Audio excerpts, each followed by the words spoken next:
¿Qué tal, Nacho, Santiago, Ariel? Muy buenas tardes para todos. ¿Todo bien? ¿Todo tranquilo? Todo tranquilo, disfrutando de las vacaciones, pero siempre atento a la requisitoria de ustedes, así que es un gusto poder charlar un poquito de boxeo. Un placer, Eh, Andrés. el gusto es nuestro de tenerte aquí con nosotros. Bueno, Santi mencionaba esta efeméride de Carlos Monzón. Cuando la escuchabas, ¿qué fue lo primero que se te vino a la cabeza? Bueno, justamente hoy, 26 años de la muerte de Carlos Monzón, tal vez el boxeador más importante en la historia del boxeo argentino, uno de los deportistas más importantes en la historia del boxeo argentino. No vamos a entrar en detalle a juzgar a la persona, quién fue Carlos Monzón después de haber sido boxeador. Lamentablemente, hoy se lo reconoce como un femicidio, como un femicida, como un hombre que largó todo su honor deportivo en la tragedia que terminó por redondear su desgraciada vida. Vamos a hablar de lo deportivo, indudablemente uno de los mejores deportistas de la historia del boxeo, hablando siempre y cuando de lo que era el hombre arriba del ring. Peleó con los mejores, le ganó a los mejores. Llegó a ser tal vez el mejor boxeador de peso medio dentro de lo que es a nivel latino, uno de los mejores. ¿Por qué no ponerlo entre los 10 mejores boxeadores latinos de la historia del boxeo? Sin dudas, desde lo deportivo, irreprochable todo lo que hizo Monzón arriba de un ring. Le ganó a Benvenuti aquella recordada noche en 1970 en Roma, de lo cual hace pocos meses se cumplieron 50 años de esa consagración. Cuando todos o casi nadie creía en Carlos Monzón logró una hazaña, una consagración épica ante un Nino Benvenuti que era considerado uno de los mejores medianos, un campeón con cierto estatus de idolatría en Europa, bien valorado en Estados Unidos, más allá de que su carrera estaba anclada en Europa. Era un ídolo de masas populares en Italia y se lo consideraba un hombre del jet set, que no solamente se remitía a lo que hacía arriba del ring, sino también era una figura importante. Aquella derecha demoledora de Monzón le abrió paso a un mito mucho más grande para el boxeo argentino, que fue la figura de Carlos Monzón como boxeador. Después, indudablemente, la tragedia manchó su vida y hoy, casi a 50 años de aquella consagración, a 26 años de su muerte, seguimos hablando de Monzón y seguimos revolviendo en esa memoria podrida sobre lo que fue Monzón, con series, con libros, con efemérides, con recordatorios. Indudablemente no podemos negar lo que es Monzón en la vida deportiva y en la vida de los argentinos. Andrés, aquí Andrés, siempre recordamos, perdón, Achita, muy sí, cortita. sí, sí, tranqui, tranqui. Siempre recordamos los deportistas que han pasado, ¿no?, en la historia argentina, no solo del boxeo. Bueno, por mencionar algunos, se me ocurre Fangio en este momento, y siempre los traemos aquí en las efemérides. Pero si nos puntualizamos en el boxeo, hay un montón. Tenemos, bueno, Nicolino Loche, Pascual Pérez, Galíndez, Firpo. Hay una barbaridad de boxeadores que podemos nombrar que han sido, que han marcado una época aquí en Argentina. ¿Habrá algunos, o por lo menos en el corto o mediano plazo, como ellos? ¿O ya pasó esa época dorada del boxeo, si se quiere? A ver, lo que logró Monzón en aquellas épocas no creo que se vuelva, por lo menos, a emular. Estamos viendo una época totalmente diferente, con otras tecnologías. Monzón llegó a cautivar la idolatría y tal vez la atención de un país en cada una de sus peleas. Lo mismo hizo Nicolino Loche, lo mismo hizo en su momento Pascual Pérez. Hoy estamos viendo otra época. Hubo algo parecido y un boxeador que intentó emular esa idolatría que tenía o que causaba Monzón arriba del ring y falló en su intento. Ese fue Maravilla Martínez, el último tal vez boxeador taquillero del boxeo argentino, o tal vez fue el último gran intento de querer cautivar a las grandes masas fuera de lo que es el ámbito boxístico para transformarse en algo parecido a lo que fue Monzón dentro del sex shop. Lamentablemente, Maravilla Martínez estuvo cerca, pero no logró penetrar y hoy se cuestiona ese reinado. No logró penetrar porque tal vez tuvo esa chance importante en el 2013 ante Martin Murray en el estadio de Vélez y terminó decepcionando y muchos de los que acudieron a esa noche de consagración no lo vieron como tal o tal vez quedaron con ciertas dudas. Después una cuestión de personalidad, una cuestión de egocentrismo, de vanidad, lo llevó a que indudablemente hoy Maravilla Martínez sea tal vez más cuestionado que idolatrado. Pero en definitiva, el último gran boxeador que trató, o por lo menos estuvo cerca de querer cautivar las masas por fuera de lo que es el ambiente boxístico, fue Maravilla Martínez, y lamentablemente no lo pudo lograr, y hoy estamos lejos de poder tener un boxeador cautivante, ya te digo, como lo fue Monzón en su momento, como lo fue Ringo Bonavena sin haber sido campeón mundial, como lo fue Nicolino Oroche en la época del Luna Park, y así varios boxeadores que tal vez sin haber sido campeones lograron la idolatría del pueblo argentino. Andrés, ¿y el Chino Maidana? Bueno, estamos hablando de otro fenómeno. Marcos Maidana tal vez tuvo la oportunidad de pelear contra el boxeador más taquillero de los últimos 20 años, que fue Floyd Mayweather. Sus buenas presentaciones ante Floyd Mayweather lo elevaron a un nivel de popularidad que el chino, con su personalidad, con su introversión, con su manera de ser, tal vez post-retiro logró cierta idolatría y cautivar a esa gente que por fuera del boxeo suele ver a los ídolos como personas comunes. Y el chino indudablemente se ganó el respeto y el cariño, y hoy estamos hablando de que el chino es una marca registrada, es un ídolo, más allá de que no boxea, se lo considera por su personalidad, por su introversión, por su manera de participar en redes sociales, de un tipo muy taquillero. Tiene su idolatría, tiene su venia, su popularidad bien ganada, porque lo hizo todo a fuerza de voluntad y por haber peleado contra el tipo, haberle dado batalla en el ring al tipo indestructible como es Floyd Mayweather, un tipo que se terminó retirando con 50 triunfos, 0 derrotas, invicto en su totalidad, rompió todos los récords de estadísticas en cuanto a taquilla, el más recaudador sin dudas, superó a Tyson en los últimos 20 años. Entonces esas buenas performances ante Floyd Mayweather lo elevaron al Chino Maidana a ser tal vez el último gran personaje del boxeo argentino. Hay cierta idolatría, pero de ahí a llamarlos ídolos, estamos a un paso grande, sobre todo porque la idolatría en el boxeo estaba catapultada por otras cosas, que iban más allá de la popularidad o la masividad que tenían por fuera de su ámbito deportivo.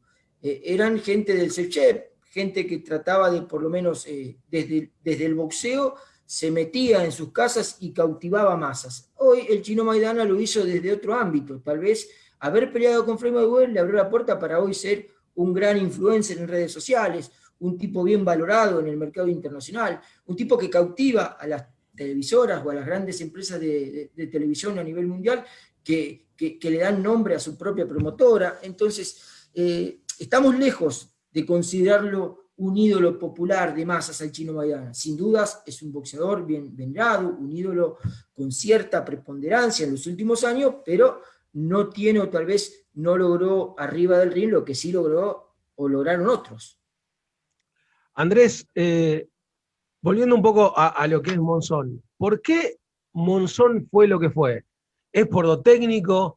¿Es por sus contradicciones? ¿Es por su vida fuera del ring? Hablo de lo mediático, no lo que terminó pasando después, que en todo caso alejó al deportista del centro de la escena. Una mezcla de todo. Fue el momento justo, en el instante indicado. ¿Por qué Monzón es lo que es? Y lo otro que va concatenado con ello es si hay que explicarle a alguien cómo era técnicamente Carlos Monzón. ¿Cómo era? Bueno, respondo la primera parte de tu pregunta, Chita. A ver, Dale. ¿por qué Monzón fue lo que fue? Y está un poquito en lo que vos decís. Ser ídolo implica también tener ciertas contradicciones, ¿no? Monzón arriba del ring, o como deportista, fue tal vez el más grande. Después su vida o su manera de vivir lo llevó a ciertos errores, a cierta manera de afrontar sus desavenencias con la vida, que indudablemente lo transformaron en otra cosa. No vamos a hablar de lo otro, vamos a hablar de la parte deportiva de Monzón. Tener contradicciones también implica poder formarse como ídolo, como ídolo popular. tal vez Monzón fue partícipe de una época en la que el boxeo argentino degustaba, o por lo menos tenía la posibilidad de tener boxeadores que cautivaban al público. Y es indudable que la década del 70 fue la mejor década del boxeo argentino. Concentró a los mejores boxeadores de la historia del boxeo argentino. Porque si bien ahí empezábamos a hablar del final de Nicolino como gran boxeador, empezamos a hablar del principio de Monzón como campeón. Si bien ahí ya Pascual Pérez era pasado, hacía mucho tiempo que no subía al ring y había abandonado el oficio, empezábamos a tener a Galinde, empezábamos a tener a Castellini. Bonavena era el gran ídolo, o por lo menos el que concentraba la atención sin ser campeón, el hombre que rompía con esa medianía o esa lejanía del boxeador con lo mediático. Entonces, a partir de eso, podemos decir que la década del 70 le dio cierto empuje a la figura de Monzón. También la figura de Monzón le dio cierto empuje a la década del 70, porque en definitiva se retroalimentaron. Coincidieron épocas, coincidieron nombres, y a partir de ahí coincidieron épocas. Era otra época donde la gente, tal vez los medios de comunicación estaban más atentos a la actividad boxística. El boxeo en ese entonces era el segundo deporte más popular. No nos olvidemos que el Lunapar hablaba, se abría miércoles para los preliminaristas y los sábados para los fondistas. Llegar al Lunapar a boxear un miércoles era el paso previo si estaba en condiciones para poder boxear en el Lunapar el día sábado. Entonces, a partir de eso había cierta atención por parte de los medios, de las radios, había programas que se dedicaban a la actividad boxística y se le daba cierta importancia. No por eso el boxeo llegó a donde llegó en esa década dorada, que fue la década del 70. Después, desde lo técnico, para analizar a Monzón como boxeador, podemos decir que Monzón era un boxeador. Están los peleadores y están los boxeadores. Monzón era un boxeador con atributos técnicos, tal vez limitado, pero con una potencia física y una pegada implacable. Entonces, a partir de ahí lo podemos catalogar como un muy buen boxeador y con una pegada que obviamente la dejó demostrada aquella noche histórica de Roma en 1970. Desde lo técnico, tal vez había ciertas dudas, porque no, hay que recordar, Monzón, antes de ser campeón mundial, acumuló 3 derrotas en Argentina, ¿no? 3 derrotas bastante cuestionables. La última fue proporcionada por Alberto Masi, un cordobés que hoy está radicado en Córdoba, y a partir de ahí, de esa última derrota en el año 64, se dio una serie de victorias o de triunfos que lo llevaron casi a 100 peleas invictas hasta el día de su retiro. Es decir, Monzón estuvo a punto de fracasar antes de ser lo que terminó siendo, ¿no? Es algo paradójico.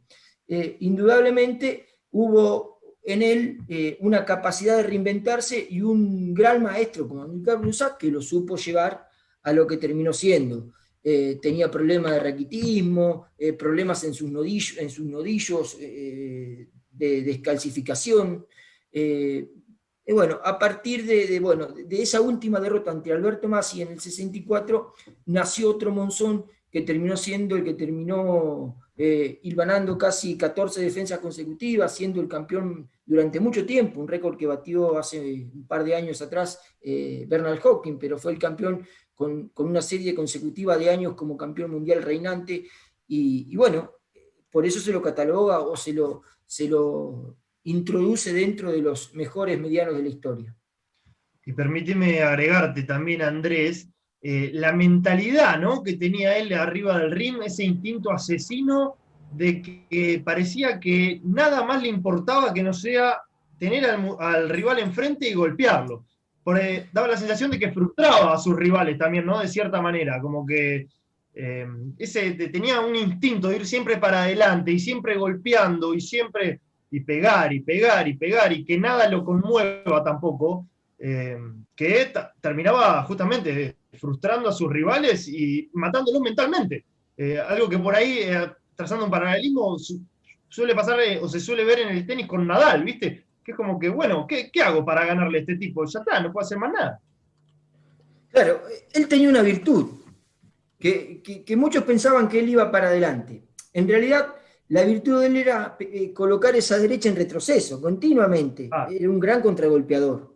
Parecía que iba hacia adelante, pero en el momento que era atacado, él lograba pegar certeros derechos, y es lo que le pasó a Menuti, siempre en retroceso, siempre con contra. Era efectivo. Tal vez no tiraba en la cantidad o en la proporción que a los amantes del boxeo les gusta o nos gusta ver. Un boxeador que tire y que pegue constantemente. Era reservado en ese aspecto, tenía ciertas reservas anímicas, pero cuando tiraba, pegaba, llegaba, tenía pegada justa. Entonces, a partir de ese retroceso, aparte era un boxeador muy alto para la categoría, tenía brazos largos, el alcance de brazos lo ayudaba a ese estilo de boxeo en retroceso. Entonces, se le hacía muy difícil a sus rivales poder acortar la distancia. Era el avance del rival ante el retroceso de él, pero siempre él con la izquierda a distancia y la derecha preparada para el latigazo final.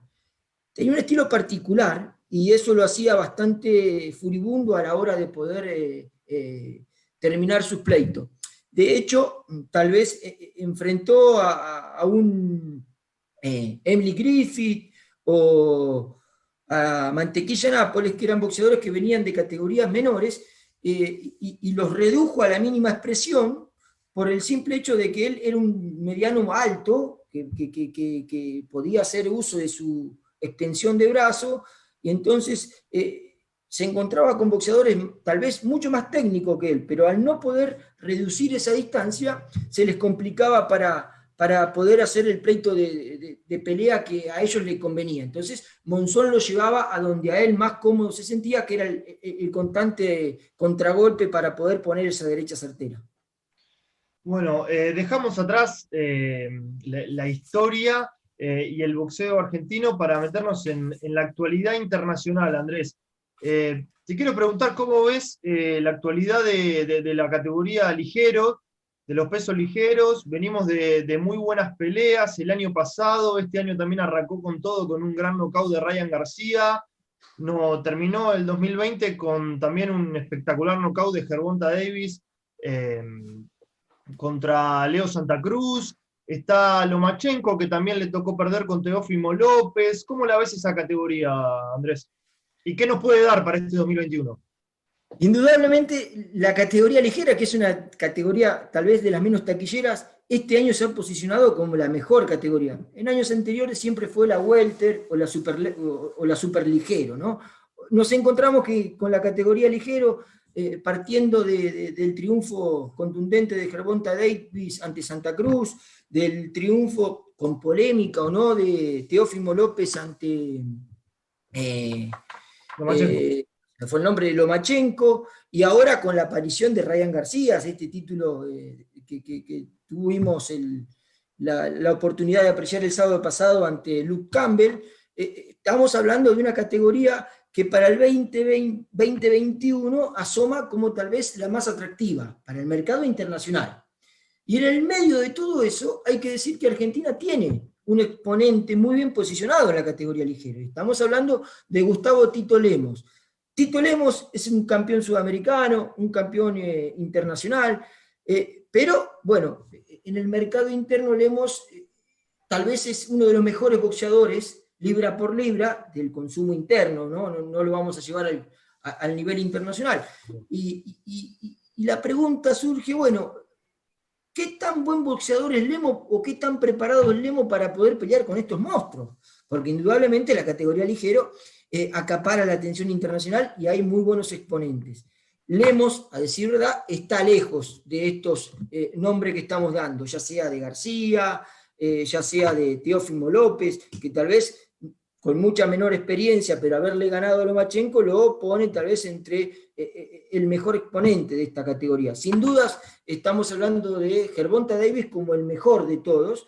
De hecho, Davis, hace pocos días, una página especializada de boxeo nacional, a la vera del ring, me pidió que arme mi mejor top 10 libra por libra a nivel internacional. Y para mí, Gervonta Davis después de Canelo Álvarez, de Naoya Inoue, de Tyson Fury, es el cuarto. El cuarto tal vez porque no tiene todavía el nivel de oposición que merece un mejor libra por libra, pero que lo va a tener sin dudas. Aparte, boxea y aparte de boxear, da espectáculo y noquea, que eso es lo fundamental para lo que quiere la industria en Estados Unidos. Estamos hablando, ya te digo, de una categoría ligero muy atractiva y que, como en años anteriores, la atención estaba en superligero, con aquella aparición en su momento de Dani García, de Lucas Matisse, del Chino Maidana, y después pasó a welter con digamos, el reinado de lo que fue Mayweather, el mejor Mayweather en esa época. Hoy estamos hablando de que la categoría ligero concentra a los mejores boxeadores de la actualidad. Sin antes, obviamente, decir que los choques más atractivos tal vez se dan en duelos de categorías mayores, en medianos, en super welter, en welter, donde Argentina también tiene lo suyo, ¿no? Y ahora te quiero preguntar por otra categoría que me pareció que en los últimos años estaba muchísimo más entretenida que lo que por ahí nos venía mostrando antes, que es la de los pesos pesados, con Joshua, Fury, Wilder. Bueno, venimos de buenas peleas, Fury, Wilder, un espectáculo espectacular. Joshua perdió de una manera inesperada con Ruiz, que la verdad que fue un bombazo también para el boxeo mundial. ¿Cómo la ves y qué esperamos para este año? Hay una reactivación de los pesos pesados. Durante muchos años los pesos pesados estuvieron congelados o monopolizados por boxeadores de Europa del Este, boxeadores de ex países de la Unión Soviética, que con su manera, con su estilo mecanizado, esa guardia cerradita, esa administración constante de golpes, lo llevaron a dominar durante más de una década los pesos pesados, partiendo desde aquel triunfo de Klitschko sobre Lennox Lewis. A partir de ahí en adelante, hasta la derrota de Vladimir Klitschko ante Anthony Joshua hace un par de años, todo estaba a pedir de los boxeadores de Europa del Este, ¿no? Por suerte, ese monopolio se ha roto. La aparición de Joshua, de Deontay Wilder, le ha dado cierta actividad, ha reactivado el peso pesado como el peso rey del boxeo, y la aparición de un tipo que tiene aptitudes boxísticas muy buenas, pero que a veces fuera del ring lo desperdicia todo, como Tyson Fury, nos lleva a pensar de que los pesos pesados volvieron a ser lo que era a principios de los 90, lo que fueron en los 80, lo que fueron en los 70.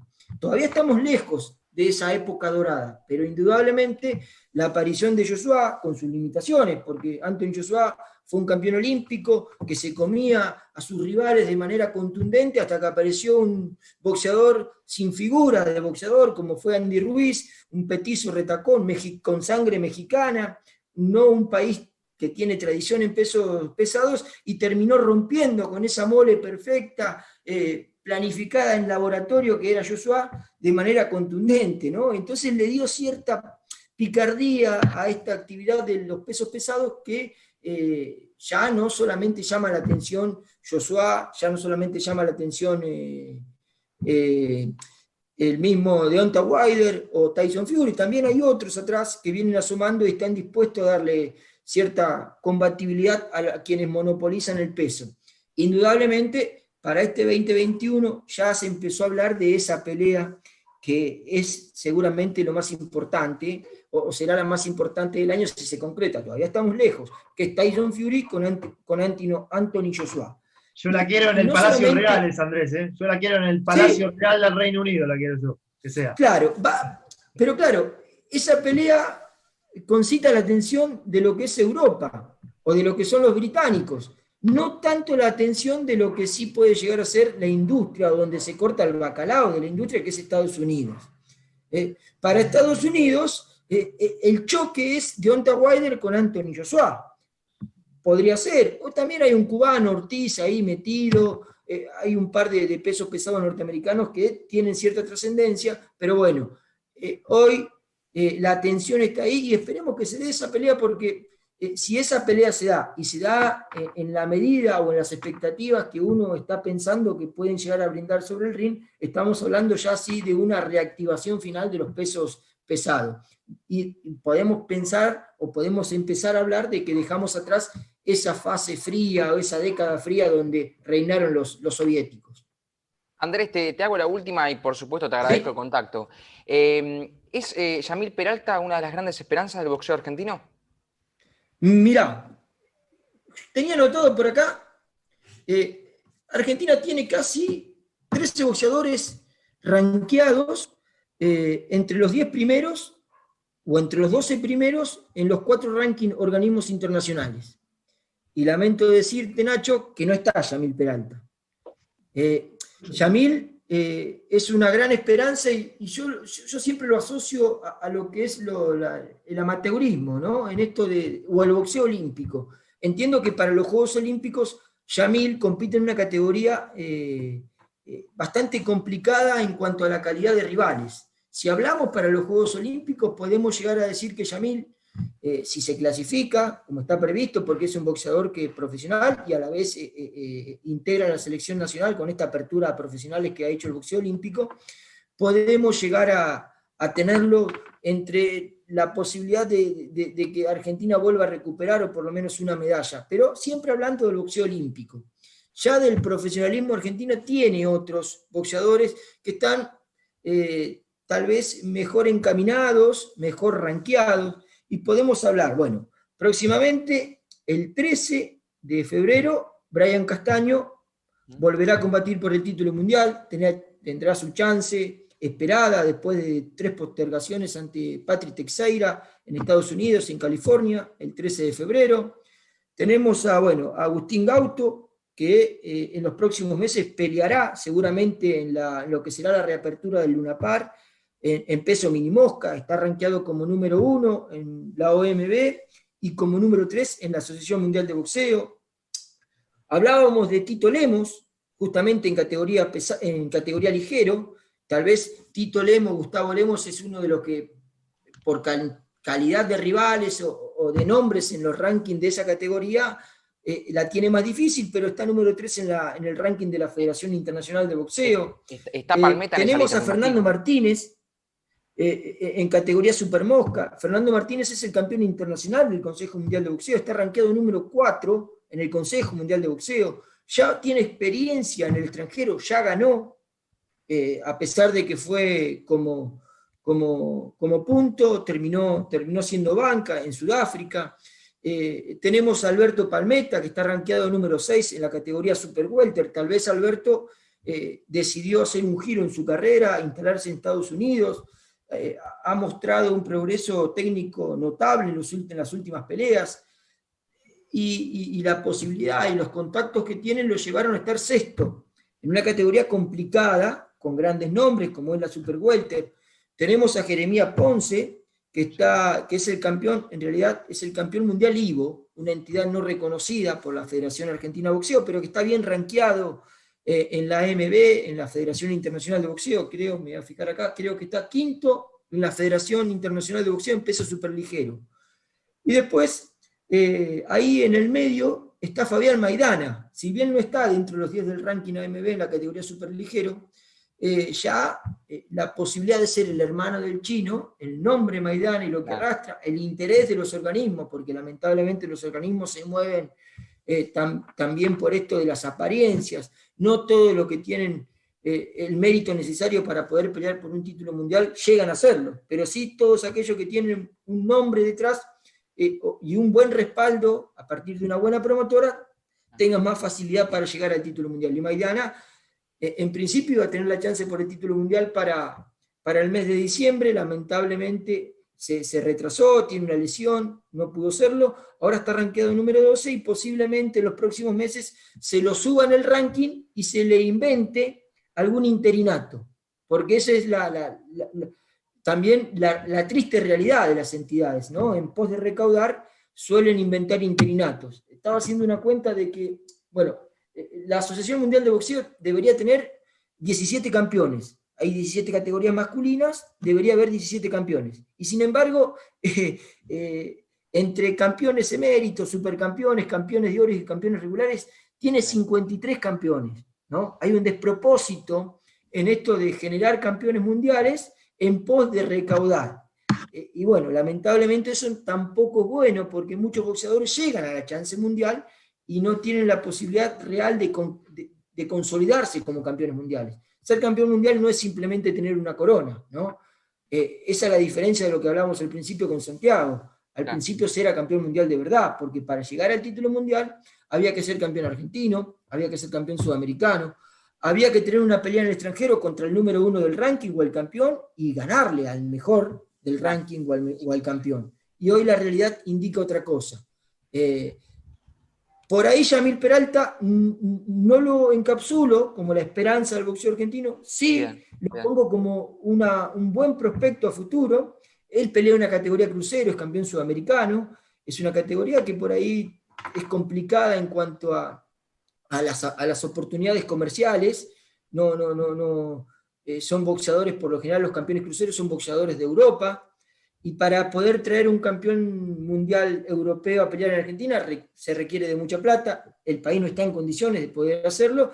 Sí, las chances van a abundar siempre y cuando él esté dispuesto a salir afuera, y por lo general pelear afuera en esas condiciones suele terminando con las carreras o suelen ser desfavorables, no es fácil. Andrés, te quiero agradecer el contacto, la verdad que ha sido un placer escucharte hablar. Es fantástico lo que sabes de boxeo, y seguramente te volvamos a molestar en las próximas semanas para seguir ahondando un poco más. No, les agradezco a ustedes como siempre. Mira, estoy de vacaciones y cuando Santiago me escribió no tengo ningún problema, dejé de lado la pileta, dejé de lado el ocio para poder hablar de boxeo, porque ya llevo casi 10 días que no tengo con quién hablar de boxeo. Entonces me pongo a mirar boxeo por televisión y le comento las peleas a mi novia que no entiende nada de esto. Te mandamos a Caruso a tu casa. Bueno, sí, los sábados si quieren no hay ningún problema. Este viernes hay buenas carteleras, mañana hay buenas carteleras también en el boxeo local, así que no hay ningún problema, podríamos hablar tranquilamente. Déjenme encerrar con algo reciente, ¿no? Sí. Que tiene un poquito, que tal vez un poquito de novedad, y dejamos abierto el paréntesis para futura charla. Sí. Ryota Murata es el campeón mediano de la Asociación Mundial de Boxeo, es japonés. Ayer la Asociación Mundial de Boxeo lo subió como a la categoría de supercampeón.